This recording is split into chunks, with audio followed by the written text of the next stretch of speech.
The Planning Commission podcast is a spirited discussion with myself and a couple of my longtime colleagues in the profession.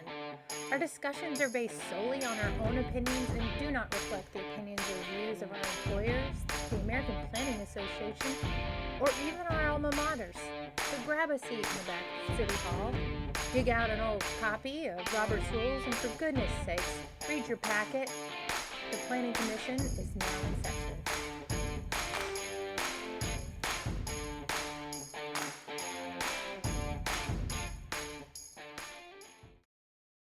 Hello, everybody. Welcome to another fun edition, totally fun, something totally different for you, edition of the Planning Commission podcast. Hooray for Holly. Wait a minute.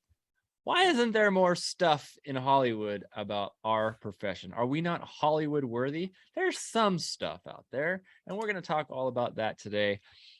How has our industry been profiled? What are the different shows, movies, etc., where our efforts are actually valued and people appreciate it? Or do they? I don't know. Are we worthy of that? What do you guys think? First of all, before I get too far ahead of myself, Commissioner Smith, it is wonderful to have you back. You have been uprooted from, in perfect timing, by the way. Oh yeah, from For Florida sure. to your new digs. Give our audience at least a 30-second snippet of where things and how things are going for you, if you would, because you kind of have been gone for a minute. Yeah, thanks for covering for me, y'all. It's handy to have a 3-person commission because then we can definitely get a quorum with 2, right? yeah. So I took a new position at my company, and that had me moving back to Alaska, which is super cool. So I'm back in Anchorage. I love it here, and it was a nice needed change. So I've been moving. I had to sell my Florida house in the middle of a hurricane. There's a lot going on, but Oh my gosh. So in the last 3 weeks, you've flown from Florida to Alaska to Florida, and then back. Florida to Alaska again. No, I did it 4 times because I flew up Oh to my Alaska and then back to Florida, and then I came back and then back Before again. your Again. move. So it's Okay. so I guess it's 5 times as I've done it because I've been back. But yeah, it was a lot. You got that special airline booze club upgrade by this point, right? Heck yeah. I'm almost diamond in Delta, Wow. which is fabulous. But it's a lot of pain you have to suffer to get to that. But once you do, you get treated like a human being. It's kind of nice. I'm looking forward to the moment when I have like 1,000,000 miles. And I think that's like the point where they're like, you're in forever. Yeah. You get to fly the plane at that point. They're just like, so. They let you see the cockpit and everything. It's amazing. You got it down. Let's go. So, well, congratulations on Thank you. Your big life change and being back to a place that you love. That's awesome. We're excited for you, and more importantly, excited to selfishly have you back on our podcast and having a good time. So, all right. Okay, so the two of you, quick question before we get to our whiskey pairing, but why isn't there more planning in Hollywood, in the movies that are made and TV shows? What do you think? Is there any prevailing theory on why our industry, or at least some semblance of related to our industry, kind of, is it entertaining or not? We think it probably is in some way. We're selfish, right? Don, what do you think? I think, well, shoot, never mind. I was going to let Jess go first because I was compiling my thoughts. All right, Jess, go I mean, ahead. I can do it. Yeah.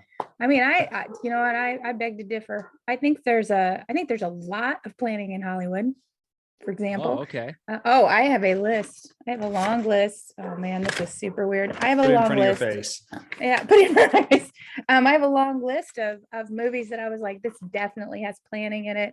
And part of it was just thinking about government in movies. And so I mean, I'm just going to give you a couple of government structures that are fantasy, right? Think about Lord of the Rings. This is a battle for power. Ooh, and yeah. And then, you know what is like my favorite political science? I know where you're going with this. Oh, I talked to you about this before. The Game of Thrones. That that is like what happens when planners go dark, I think. And who is the best planner? Who is the best planner is the spider, the eunuch in Game of Thrones. I mean, it's a toss up between him and the other guy, Littlefoot. That's Littlefoot is wrong. I mean, I think it's interwoven in there. I mean, we haven't had our Top Gun that has just driven thousands and thousands of people to go to planning school or get into the profession. Like Top Gun inspired people like Commissioner Danley to go into the Navy. But yeah, it did not. Are you serious? Wait a second. Back up. Are you serious? That's why you went into the Navy? I went into the Navy because I needed a little bit of direction. I was kicking butt in school, but I didn't know why I was really there just yet. And then some stuff was going on in my personal life with family that was just like, all right, I need to bounce. I need to get out of here, go see the world, because I'm not going to be able to see it on my own dime. And I saw the world, let me tell you, but a whole different deal. You know, hey, so it was different than the drive-through at Carl's Jr. Saw a little bit more. True. Listen, Chris, I've said this before. You and Don are some of the smartest planners I've ever met, but you do know, I mean, I'm sure you've heard this. The Air Force says that if it was easy, we would ask the Navy to do it. Is that still the case? The animosity between the forces is strong. It's like planners versus engineers. Yeah. I'll give you. I'll the architects over here in the Marine Corps. So the Air Force is always known as the chair force for one thing. And then that's always a running joke. If you've ever watched Sinbad talk about it, the comedian, he talked about, go see the world, join the Air Force. And he got sent to Kansas and he got sent to like Nebraska. And it's like, that's what happens. And so, but I will tell you this, their standard of living is a hell of a lot better than the other forces, man. We stayed in places that the Air Force came in and said, no, our people will not be staying here. Like, what the heck? And then the Marine Corps gets the worst of it, man. They they're sleeping hand in hand with cockroaches in many places. And we're still waiting on I digress. We're still waiting on that quintessential Space Force movie. Yes. Okay, right, anyway, so that was a rabbit trail. Now that Don has had a moment to think about it, go ahead, Don. What do you think? Oh, I think, as I was saying with Jess, I think it's interwoven in a lot of things, but we haven't had like that seminal movie that points to it for whatever reason. And I don't know, maybe it's as exciting as watching somebody get a root canal and that's how Hollywood sees it. I don't know what's there, but I guess it's probably the perception of it being dry, but you can't tell me if you don't go to a public hearing on a zoning ordinance update or a new homeless shelter or anything like that you're not seeing human drama at play. The best too.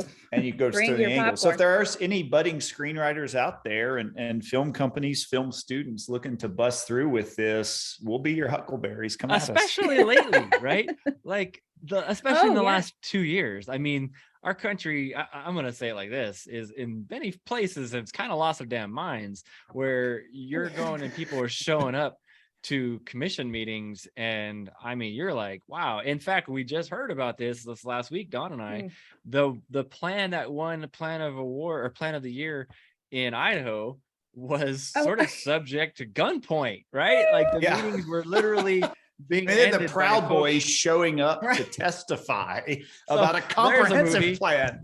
Like, imagine this timid little planner, right? And try to just do their job and make sure that all the zoning codes are filled in with the right shade of fuchsia and stuff. And then it's all by gunpoint. Like, holy cow, there's some crazy stuff going on that probably ought to be, chronicled at this point. So, all right, let's change gear. Don, I need you to do our whiskey pairing so then we can jump into at least some of our favorite planning movies and some good descriptions. What do you got for us? So if you're watching on the video feed, we figured out with this blurring of the background and all this stuff that if you hold something in front of your face, it won't blur out. So I went with a Hollywood theme this week on the whiskey from Mulholland Distilling and their American whiskey. If you don't know Mulholland Drive, that quintessential scenic drive right above Hollywood in Los Angeles, it's certainly been the subject of many backdrops and scenes in movies over the years, and actually a really good spirit. It's got the mash bill of a bourbon, doesn't fit that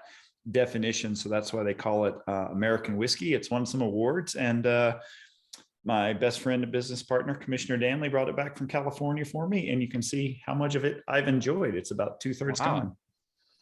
Wow. I gotta come visit y'all. I have seen so many whiskeys that I've never heard of, and I thought I was a pretty good whiskey drinker. Oh my gosh, I've got stuff, and I'm sure Don does too, that's in the back of the shelves, and you're like, oh yeah, I forgot about that one, and to rediscover it. But anyway, good call. Mulholland, made in LA, which that's when I saw it. I'm like, what?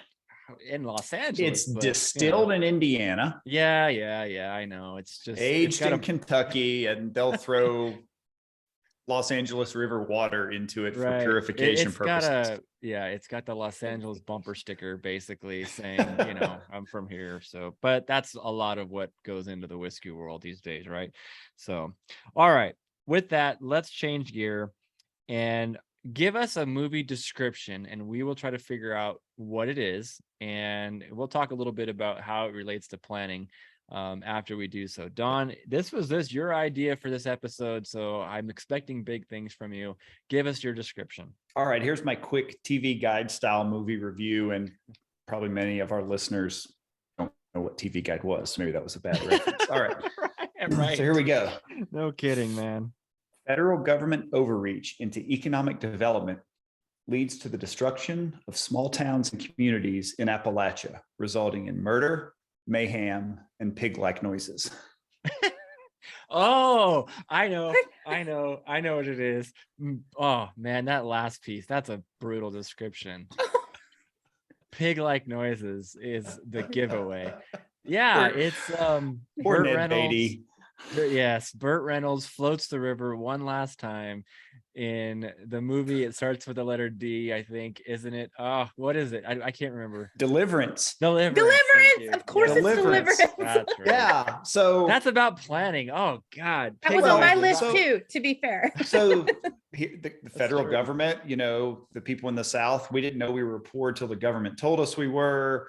We're going to create all this economic development. We're going to create the Tennessee Valley Authority, and we're going to create all these dams. And you have all this destruction of communities and everything else that's happened, and really still feeling the effects of it. And the movie's premise is they're going to go basically shoot these rapids one last time before they're gone for good. And certainly if you've seen the movie, you know the rest of the story. My personal connection to it is a place that I worked in North Georgia called the Dillard House, is where many of the movie cast stayed when they were filming it in the early 1970s. Burt Reynolds would come in there from time to time, so I got to meet him. And then the boy that was playing the banjo on the porch in that movie literally lived on the road that looped behind our house where I grew up in Western North Carolina for that. But if you go onto the TVA efforts, I mean, it's pretty profound in terms of the impact that had and is still having on communities throughout that stretch of Southern Appalachia. And one of my favorite bands, Drive By Truckers, did this song called Uncle Frank. And it was basically how Uncle Frank was told, he had to leave, there would be jobs in town, and just the personal struggles of that because the promises were never kept. And Uncle Frank ends up committing suicide. And there's a great line in it of basically, and now the banks of these lakes are filled with wealthy kids who get to water ski and live the rich life because of the sacrifice in Appalachia. So there's my first one right out of the gate. That's a good Yeah. call, but the downside is at my next actual Planning and Zoning Commission meeting, of which I'll attend here in the city of Boise, I am going to have that squealing sound that's picked in the back of my recesses of my mind going, here's planning. And oh man, that's a brutal thing to be thinking about as I'm You trying got to a pretty mouth. Oh my gosh. let's move the hell on from that. Yeah, real let's. quick. That was dark. You went real dark. I think it's the Good mustache. gracious. I'm not going to go any Mustache farther. is holding the Deliverance, darkness. right out of the gate. go. Planning Oh my theme gosh. movie, Deliverance. There's your. Yeah. Okay. There we go. Jess, you Ugh. have one? Are you ready to rock? Yes. Okay, All let's right. see. Okay, so an evil tune-hating stockholder of the local transit service frames a rabbit for murder. A rabbit. Yeah. And the whole movie is how do we prove the rabbit's innocence? And that was about like the death of the streetcar, if I'm remembering correctly, Yeah, right? it Yeah. is. Well, All right. he bought And the, the whole movie street cab. is The automobile industry's transformation. Yeah. Who Yeah. framed Roger Rabbit, man? Who framed Roger Rabbit? That is planning right there. The transit company Cloverleaf is completely bought up by Judge Doom. He's the my only gosh. stakeholder, and he bought the red car, right? And he takes it away, and he's going to put a highway, a freeway through Toontown, right? And the reason he wants to put it through Toontown, and this is like the chilling statement for planners, is right. Think about all the traffic. It's just going to be gone. It's just all of that. We're just going to get rid of it. Promises, promises, Ugh. promises. So who did frame Roger Rabbit in the end? I have like no recollection of that. Okay, all right. Judge that's what it Doom is. did, and Okay. he blackmailed what's his name over at the studios. I mean, it's a whole. Not I only have is to it go back and watch that because you're Yeah. right. You're absolutely right. this is I just haven't planning. watched it since, and that was one of those movies where I think the movie industry, in terms of animation movies, was like transforming from Yes. it's all about kids and happy stuff to Yeah. you're melting people, and it's like Yeah. that was kind of dark, right? Like It was 88, I think, 1988, and it was spectacular because it was like, how are they doing this? You know, so Yeah, because it had the animation overlaid with Oh, the yeah. live action. And yeah, then- it was a heck of a movie in that way. It was transformative in the industry. And I think, okay, man, you know what? I think that, all right, I'm giving academia an idea. It's a criticism there here. really is. There should probably be a course at the graduate level or whatever level about, you know, planning in entertainment. And I think that we're listing off, you know, some of these, and the you know, curriculum. Or perhaps you could I'm wrong even teach from it. the You outset. could teach it through that lens. There was an Yeah. episode of the old What, HBO relevant. show Treme that really had like a lot of urban planning themes within like a 1 hour one. And I used to show that to the class and really ask them to take notes based on what they've learned is being plucked out of that episode related to planning. I think that was one where the guy was running for mayor and he wanted to legalize marijuana, and his whole theme was pot for potholes. Our roads are in awful shape. We're Yeah. going to legalize pot for potholes. I thought that was a good campaign slogan. I love it. All right. So That's a I good don't one. know. I don't know if y'all know this though, but so Who Framed Roger Rabbit? Like, there's this whole idea that there's really a true story behind there. Did you know this? Yeah. Because it's Oh, based yeah. it's based on that General Motors Right. front That company, line, yeah. National City Lines, and like Goodyear. Mhm. oh yeah, and all of these different things that happened. And so I mean, I found an article about that. We'll have to post it in our notes, but it was so funny. I was like, I knew this. I knew it the whole time. This makes so much more sense. Yeah, So that's a good anyway, one. I'll have that's to my one go back and- conspiracy theory that I believe in. So All right, Oh, yeah. Commissioner Danley, you're up. All right, my description's a little bit lengthy. I maybe I was a little overachieving on this, but here we go. Okay.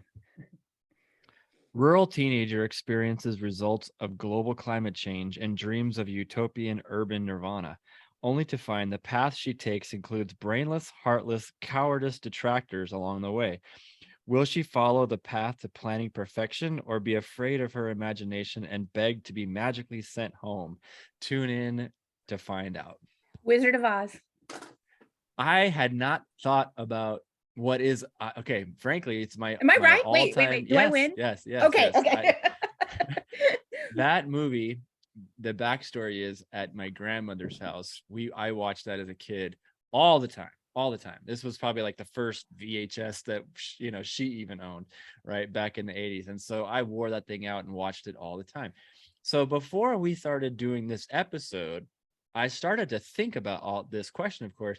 I'm going, wow, I don't know. You could kind of make an argument about, this whole journey from rural to urban. This happened, obviously, the movie or the book was written well in advance of the movie, but then I'm sitting here in my head thinking, clearly Emerald City is this, this envision of urban utopia. But then along the way, I'm kind of going, the path to get there. And then when we're planning on, like, do we encounter people, frankly, and I guess I'll say the word again, brainless along the way? A little heartless and cowardice. And I think there's some truth to all of that, right? At least uninformed. That's probably a better way of putting it. But folks that may not necessarily know the law or whatever the case may be. And then Or- I don't know where the witch plays in, but in any case, it's like all these things put together. I think there's something to that. So Well, if you've seen Wicked, the precursor to the Wizard of Oz, the witch is just misunderstood, to be fair. She really yes, tried to help that's right, things. right, Yeah, right, that right, all right. the talking animals were losing their voices. So her Yeah. the public engagement was being destroyed. The witch tried to fix that, and I think she just was like, screw this, I'm out. I mean, I feel that. But the three parts, the coward, the brainless, the heartless. One of the things I wonder about the Wizard of Oz was that not a reflection of what Dorothy was? And like, if Dorothy is kind of your everyday person, those three friends of hers were actually pieces of her, right? I mean, how many of it, because in theory it's all a dream, right? So Yeah, how are we not a little bit of a coward? We're afraid. Sometimes we don't have compassion, and sometimes we don't use our brains. I think there's a little bit of that in all of us. Damn, we're getting with freaking deep yeah. now, buddy. Well, this is planning, and it's very important. This is really. I was going to wax poetic about how does that reflect the different units within a planning department, but now that's a little bit. Oh my gosh, or like a city department. Okay, no, sorry, that's mean. That is I just think mean. there's How- some how truth long to has it all been? of that, though. But I how long do. has I it mean, been since we've been working in government? And I mean, when you were in it, remember how rough that was? It was I just, was you were just sitting trying to here, I'm survive. going, where do the NIMBYs of the world fall into this journey? And and then you get into They're just the flying monkeys that have been manipulated by something else, and they don't really understand what they're talking about. the poppy fields. Misunderstood. The They were poppy fields, right? Poppy fields. That was Lily, just take a nap, and that was Yeah. oof.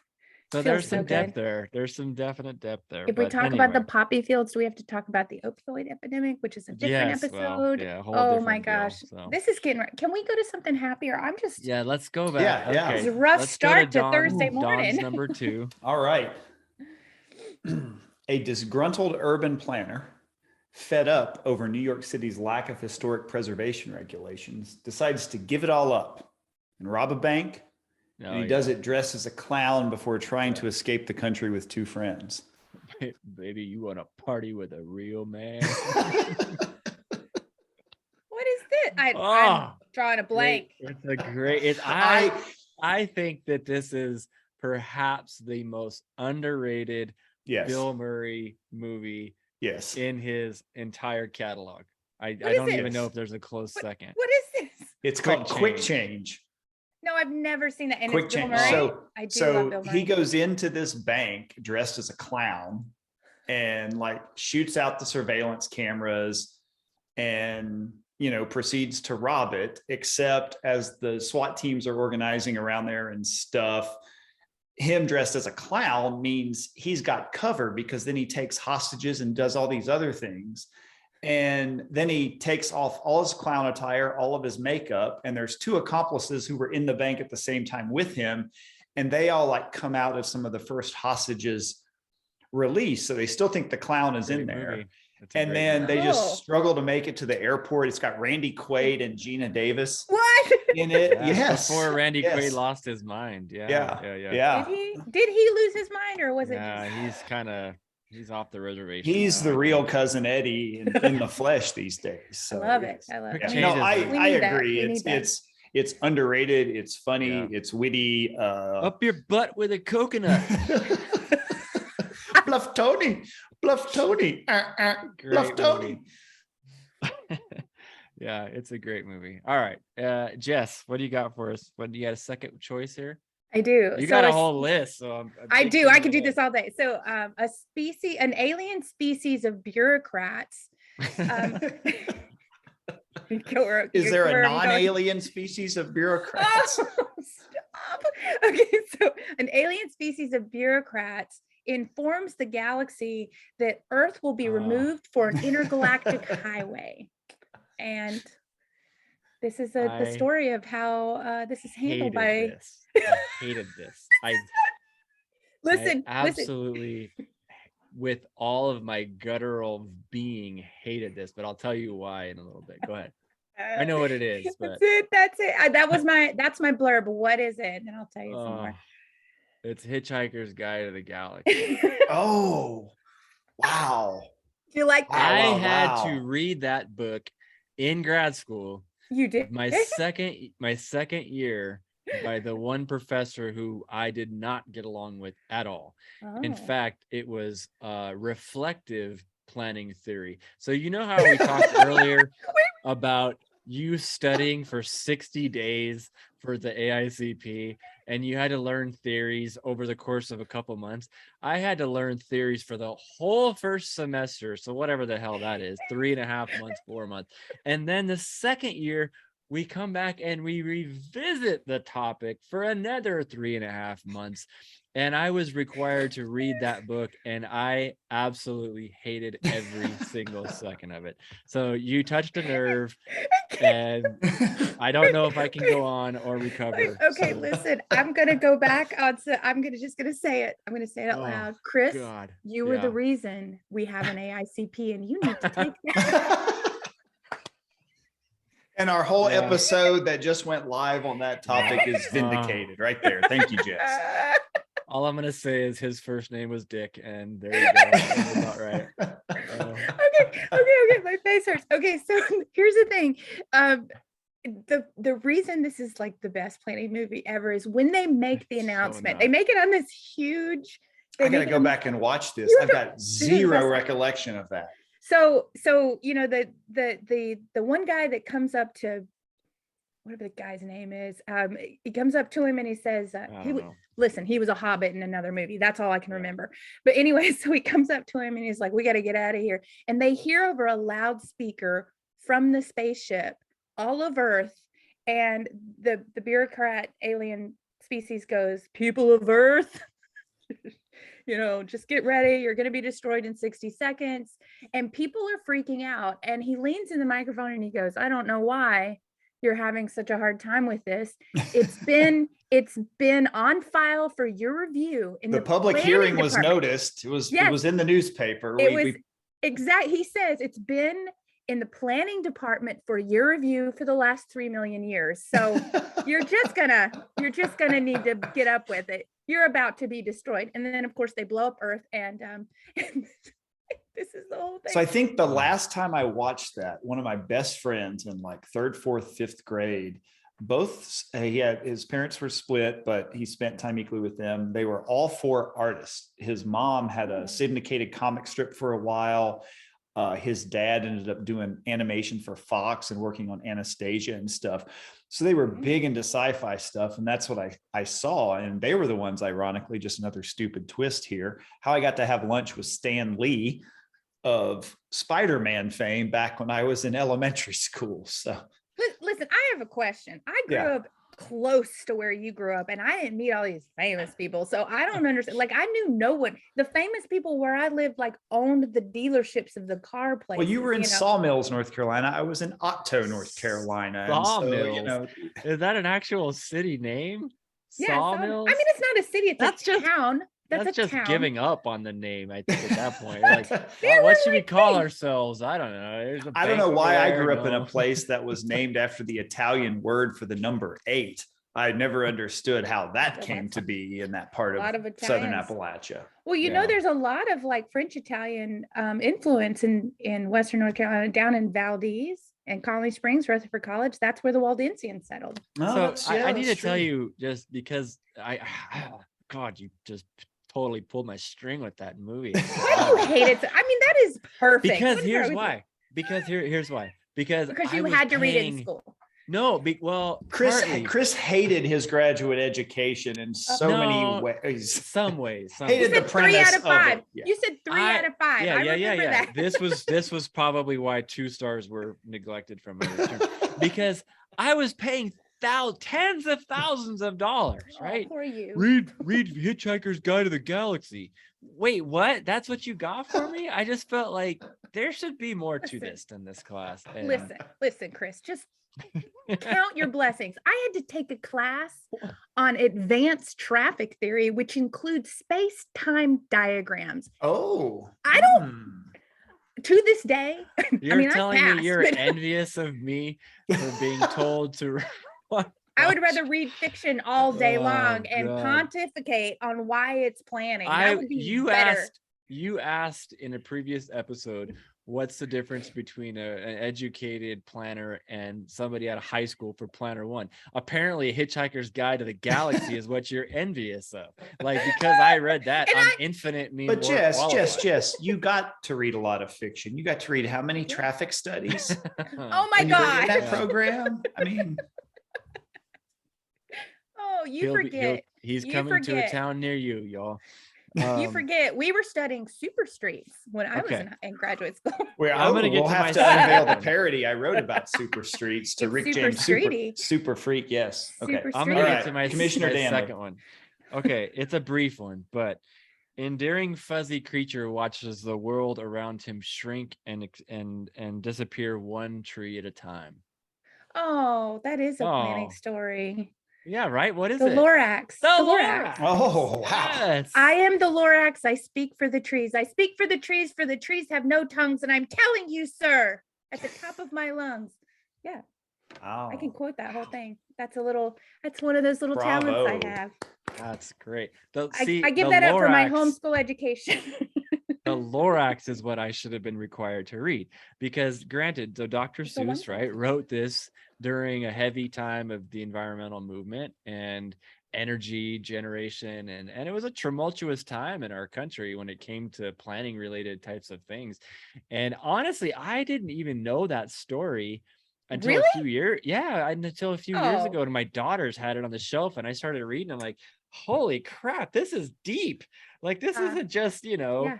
the one fish, two fish, three fish, blue, whatever the heck. I'm like, this is some serious stuff. And yeah, that's a heck of a conversation. And honestly, like, as a P&Z commissioner, to this day, like, I find myself fighting tooth and nail over trees when it comes to our city, which is literally called the City of Trees. That's what it's named. La Bois, Boise is all, that's what it is, the trees of trees is the whole story. So anyway, Lorax, I think, is a really good one.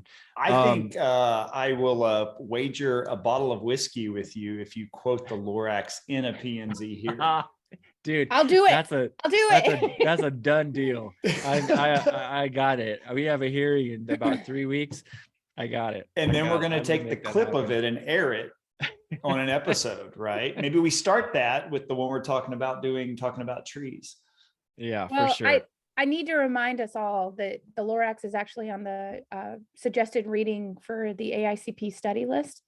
And Okay, I can roll with that. I can roll with that. I'm good with that. you're going to get there eventually, Chris. We know you are. You can do it.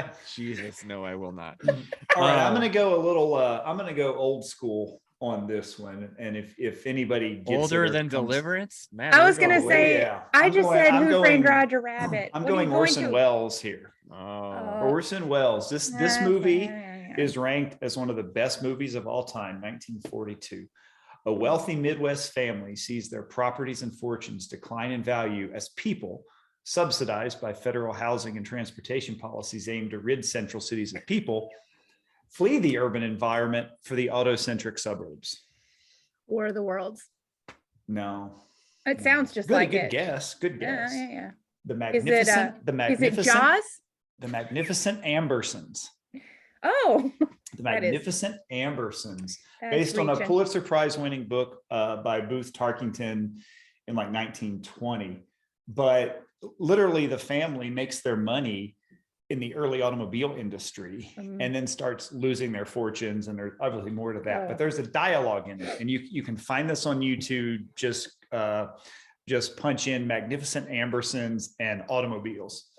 And they're sitting around the dinner table talking. And the one guy goes, "Hey, I hear somebody's opening up another horseless carriage shop somewhere in the suburbs." Major Amberson goes, "I suppose they'll either drive you out of the business or else the two of you will drive the rest of us off the streets," referring to pedestrians and bicyclists. Ooh. And I the guy just got, like, replies, goosebumps. well, we'll even things up by making the streets bigger. How do you propose to do that? It isn't the distance from the center of a town that counts. It's the time that it takes to get there. The town's already spreading. Automobiles are going to carry city streets clear out to the county line. I hope you're wrong, because if people are going to move that far, real estate values here in the old residence part of town are going to be stretched pretty thin. Damn. So your automobiles are going to ruin all of your friends, Eugene? Do you really think they're going to change the face of the land? Eugene, yep, they're already doing it, Major, and it can't be stopped. George, automobiles are a useless nuisance. Major Amberson, what'd you say, George? I said automobiles were a worthless nuisance. They'll never amount to anything but a nuisance. They had no business being invented. Eugene pipes back in. I'm not sure George is wrong about automobiles. With all their speed forward, they may be a step backward in civilization. It may be that they won't add to the beauty of the world nor to the life of men's souls. I'm not sure, but automobiles have come, and almost all outward things are going to be different because of what they bring. They're going to alter war. They're going to alter peace. I think men's minds are going to be changed in subtle ways because of automobiles.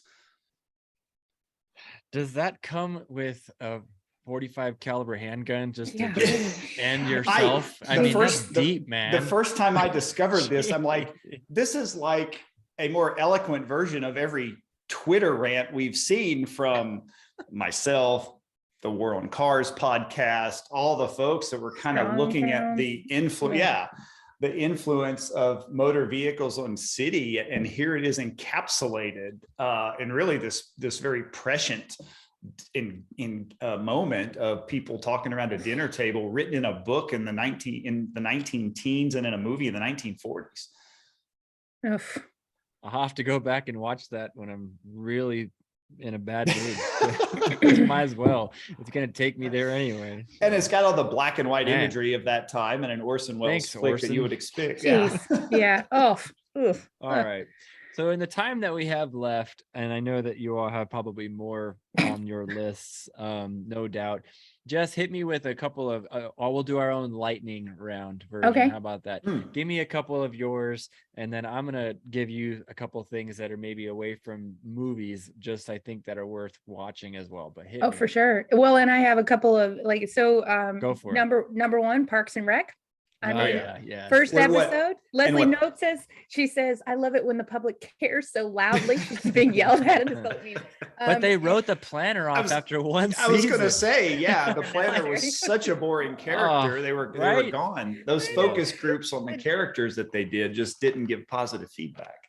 And I'll give you an older story than the one that Don just said. Meet Me in St. Louis, about the 1904 St. Louis World's Fair. And that's our some really Judy Garland, right? Fabulous actors. It's got a lot of singing in it. It's where it's got some. It reminds me, did they ever make Devil in the White City into a movie? I don't think so, but that kind of, it made me think about that. There's not a movie about the Chicago World's Fair, but there is that movie, unless maybe one of our listeners can correct me on that, but there is that 1904 World's Fair in St. Louis. And the biggest thing is she's real sad because St. Louis is becoming this like crazy international city, and they've just found out their dad's job is moving them to New York City, and they're real sad about it. I mean, and then also the Hunger Games, dystopian, the Hunger Games, and also Ready Player One,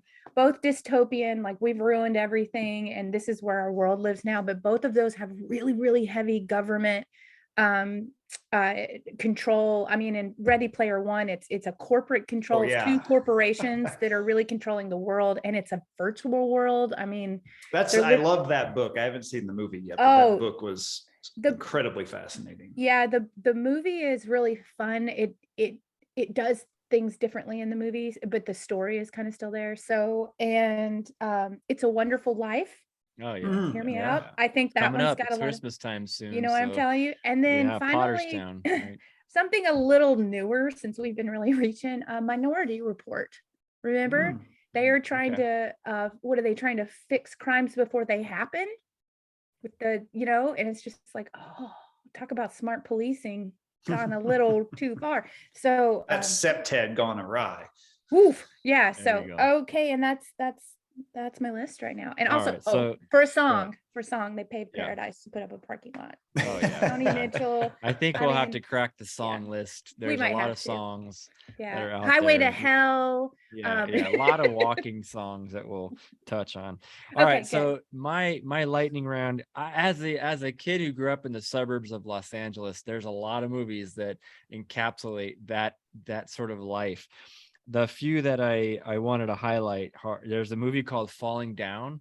Oh with, yeah. where Yes. Michael Douglas is stuck in traffic and he just loses his mind because it's a hot summer day and it's just one thing after another of life in the grind of that world. And Oh, I'm that's a like, great one. it's kind of relatable to a lot of people and not in the best ways, but you kind of go, yeah, I could kind of see that, you know. The Burbs, Tom Hanks, remember The Burbs? Yeah. It was life on a cul-de-sac. My first 6 years was on a cul-de-sac. And lots of truth there. Couple other ones. It's sort of, I mean, it's kind of related, but man, the skit, the Californians on SNL on Saturday Night Live. Oh my God. When they start listing off all of the freeways, that's how people talk. Yeah. They go, I'm taking the 10 to the 15 to the, that is absolutely spot on. And it's part of the general lexicon of being a resident down there. So which routes did you have to take to meet your wife? Oh my God. Probably like 7 different freeways. I'm not joking. It was something like, we lived a long ways away initially. A recent one that's still ongoing, and you've heard me mention this, but honestly, the show Yellowstone, the first couple episodes in particular, are all about land use in the West and the desire to develop somebody's property and the whole nine. It's pretty big. So there's definitely a good one. I want to make sure I hit these though real quick, because I know it's a little bit outside, but there's some amazing documentaries, and I know that gets us, there's a zillion of those out there. But for our listeners, and if the two of you have not seen these, I highly encourage you to do so. One is called The Plagues and Pleasures of the Salton Sea. The Salton Sea is this lake sea-ish thing on the outskirts of Los Angeles that was a complete accident. And it was being developed into this like Riviera, right? Back in the 30s and 40s. Well, then it started to get more saltier and saltier and saltier because it was salt water. And it just year after year degraded. And this whole show is about that experience. The planning is really, and now it's like an environmental disaster. Yes, it is, because all of that real alkaline sand and dirt is blowing all over ag lands and such. 2 more. One is called Forever Wild, and it was a recent documentary on PBS about Telluride, Colorado.